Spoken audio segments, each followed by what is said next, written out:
আমাদের কথা হবে, আলোচনা হবে এবং রাজনৈতিক মাঠে তাদের সাথে আমাদের সম্পৃক্ততা হতে পারে।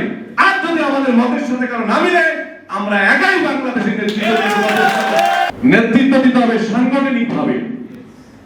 কোন মুখস্থ বিদ্যা দিয়ে দুটো লাইন মুখস্থ করে টেকনাফ থেকে তেতুলিয়া আর রূপসা থেকে পাতুরিয়া মুখস্থ করেই বক্তব্য শেষ হয় না, বক্তব্য দেওয়া যায় না।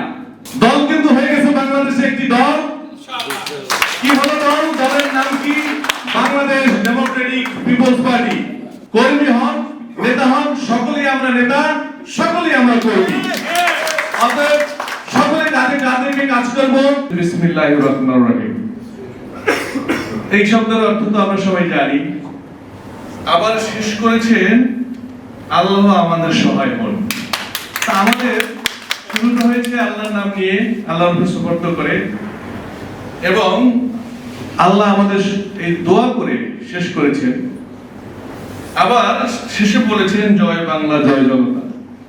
এইটা দাবিও কিন্তু সৃষ্টিকর্তার কাছে একটা দিয়েছেন। অতএব বক্তব্য এখানেই শেষ।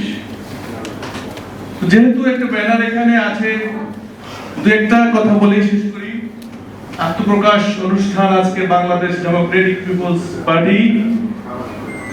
সুন্দর একটি নাম, ডেমোক্রেটিক গণতন্ত্র, আবার ধর্মীয় মূল্যবোধ, মুক্তিযুদ্ধের চেতনা। এই যে আজকের যে শুভ সূচনা, এই সূচনা লগ্নে আমি কবিতার দুটো লাইন, আমার একটা কবিতা লেখা আছে। আমি একজন কবি, আমি সাহিত্যিক, আমি গীতিকার, সুরকার এবং আমি শিল্পীও। আমার একটা কবিতা আমি ছাত্র জীবনে লিখেছিলাম, সেই কবিতাটা আজকে আমার দুটো লাইন বলতে ইচ্ছে করছে। ভোরের সূর্যের মতো উদ্ভাসিত হোক বাংলার বুকে তোমার এই নব পদার্পণ, তুমি বীর সৈনিকের মতো এগিয়ে চলো। হে আব্দুল কাদের আলমাজ, তুমি বীর সৈনিকের মতো এগিয়ে চলো। আজকে লক্ষ জনতা তোমার পিছে, আগামী ভবিষ্যতে কোটি কোটি জনতা তোমার সাথে। নেতৃত্ব দিতে হবে নেতার মতো, নেতৃত্ব দিতে হবে সাংগঠনিক ভাবে। কোন মুখস্থ বিদ্যা দিয়ে দুটো লাইন মুখস্থ করে টেকনাফ থেকে তেতুলিয়া আর রূপসা থেকে পাতুরিয়া মুখস্থ করেই বক্তব্য শেষ হয় না, বক্তব্য দেওয়া যায় না, নেতৃত্ব দেওয়া যায় না। নেতৃত্ব দিতে হলে গঠনতান্ত্রিক ভাবে একটি সংগঠনকে দাঁড় করে তার নেতৃত্ব দিতে হবে। তবেই এই সংগঠনের এই ছাতার নিচে যারা অবস্থান করবে, সংগঠনে যারা কাজ করবে, প্রত্যেকে তার অধিকার বুঝে পাবে, প্রত্যেকে তার দায়িত্ব পালন করতে স্বাচ্ছন্দ্য বোধ করবে, নির্দ্বিধায়, নিটেনশনে, টেনশন ফ্রি তার যার যার জায়গা থেকে দায়িত্ব পালন করতে পারবে। একটি রাজনৈতিক দল গঠন করা বিশাল সাহসের ব্যাপার। এই সাহস শুধু কাদের সাহেবের একা হয়েছে তা আমি বিশ্বাস করি না। কারণ কাদের সাহেবের সাহস হয়েছে আপনাদের মতো যোদ্ধাদের সাথে পেয়ে। আমি সেদিন দেখেছি, প্রথম মিটিং এ যেদিন দল গঠন করার পরিকল্পনায় আমাকে দাওয়াত দেওয়া হয়েছে, আমি উপস্থিত ছিলাম। সকলের আন্তরিকতা আমি দেখেছি। জেলায় জেলায় যে অফিস ঘোষণা করা হয়েছে, অফিসের আন্তর্জাতিক থেকে শুরু করে, অফিসের স্পেস থেকে শুরু করে, এই যে সহযোগিতার যে আন্তরিকতা এবং এই যে ঘোষণা দেয়া, এটা একটা নেতাকে আরো শক্তিশালী করে তোলে, তাকে দুরন্ত থেকে এগিয়ে যেতে সাহায্য করে।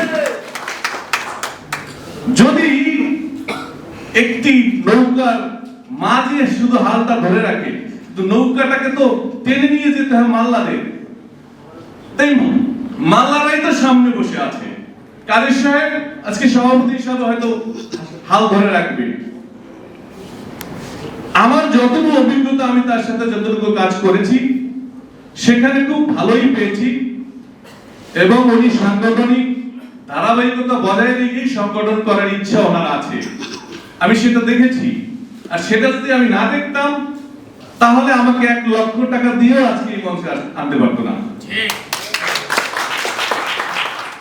এবং আজকে এসে আপনাদেরকে দেখে এই আগামী দিনে এই পাল তুলে হাল ধরে এই নৌকাকে, আমাদের এই যাত্রাকে ডেস্টিনেশনে সঠিকভাবে নিয়ে যাওয়ার জন্য যে যোদ্ধাগুলি দরকার, সেরকম কিছু যোদ্ধা আজকে আমাদের সামনে উপস্থিত হয়েছে।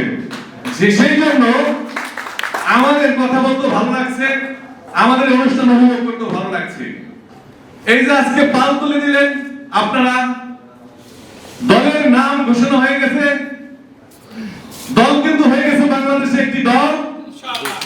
কি হলো দল? দলের নাম কি? Bangladesh Democratic People's Party. দল কিন্তু হয়ে গেছে। অতএব আজকে থেকে এই দল আপনাদের সকলের, এই দলের দায়িত্ব সকলে যার যার জায়গা থেকে আপনারা পালন করবেন, আন্তরিকভাবে পালন করবেন এবং সাংগঠনিক ধারাবাহিকতা বজায় রেখে পালন করবেন, ফাউন্ডেশন ঠিক রেখে। না হলে আপনি এগোতে পারবেন না। যেখানে যখন কাজ করবেন সেই কাজের প্রতি যদি আপনার আন্তরিকতা না থাকে, আপনি কৃতকার্য হতে পারবেন না, সাকসেস হতে পারবেন না। ঠিক এই দলের নেতৃত্ব দিবেন, কর্মী হন, নেতা হন, সকলেই আমরা নেতা, সকলেই আমরা কর্মী। অতএব সকলে কাঁধে কাঁধ রেখে কাজ করব, এই দলকে সামনে এগিয়ে নিয়ে যাব। আরেকটা কথা আমি মেসেজ দিয়ে যাব, সেটা হলো সময়ের সাথে আপনাকে তাল মিলিয়ে চলতে হবে। এই দলকে প্রচারণার জন্য প্রত্যেকে এই যে এখন আমাদের অনলাইন যে প্ল্যাটফর্ম, এই অনলাইন প্ল্যাটফর্মে আমাদেরকে প্রসার করতে হবে। সকলেই কিন্তু এই পেজের সাথে, এই দলের পেজের সাথে, গ্রুপের সাথে সম্পৃক্ত থেকে প্রচার করে দিবেন সবাইকে। আর আপনাদের কর্মকাণ্ড, আদর্শ সকল কিছু ছড়িয়ে দিবেন যেন সবাই দেখতে পারে, বুঝতে পারে। আপনি একটা দল করছেন, কেউ জানলো না, আপনার আশেপাশের মানুষও জানলো না, সেটা তাহলে আপনি এগোতে পারবেন না। আরেকটা জিনিস হচ্ছে, নতুন যদি কোনো কিছু শুরু করতে যাবেন তখন মানুষ কিন্তু ব্যঙ্গ করে। আর এই ব্যঙ্গকে যদি আপনি প্রাধান্য দেন তাহলে আপনি সামনে এগোতে পারবেন না। করিতে পারি না কাজ, সদা ভয় সদা লাজ, সংশয় সংকল্প সদা টলে, পাশে লোকে কিছু বলে। এই সময়টায় পাশে লোক কত কিছু বলবে, অনেক কিছু বলবে, লোক দেখাবে, ভয় দেখাবে, অনুৎসাহিত করবে। অতএব যারা দীর্ঘদিন থেকে রাজনীতি করছেন তারা তো এটা ভালো বুঝেন। যারা নবীন আছেন আমার মতো, তারা আমার এই কথাটা স্মরণ রাখবেন, পাত্তা দিবেন না কারো কথায়, সামনে এগিয়ে যাবেন। আজকে আপনারা মনে করতে পারেন যে নতুন দল আমরা গঠন হয়েছে, কতদূর যাবে না যাবে এরকম চিন্তা অনেকের থাকতে পারে। কিন্তু এই দল যারা গঠন করেছে, আপনারাও নতুন না, দলের যারা নেতৃত্ব দিচ্ছে তারাও নতুন না, সবাই পুরান। দলের একটা নতুন দলের একটা প্ল্যাটফর্ম ঘোষণা হয়েছে। এই প্ল্যাটফর্ম সংযুক্ত আছে বড় রাজনৈতিক দলের সাথে। আগামী দিনে বাংলাদেশের জনগণের অধিকার আদায়ের জন্য, গঠনতান্ত্রিক আন্দোলনের জন্য দরকার হলে আরো অনেক দলের সাথে আমাদের কথা হবে, আলোচনা হবে এবং রাজনৈতিক মাঠে তাদের সাথে আমাদের সম্পৃক্ততা হতে পারে। আর যদি আমাদের মতের সাথে কারো না মিলে, আমরা একাই বাংলাদেশের নেতৃত্ব দেব। জয় বাংলাদেশ ডেমোক্রেটিক পিপলস পার্টি, জয় বাংলা, জয় জনতা, জয় হোক এই দলের সকল সদস্যের।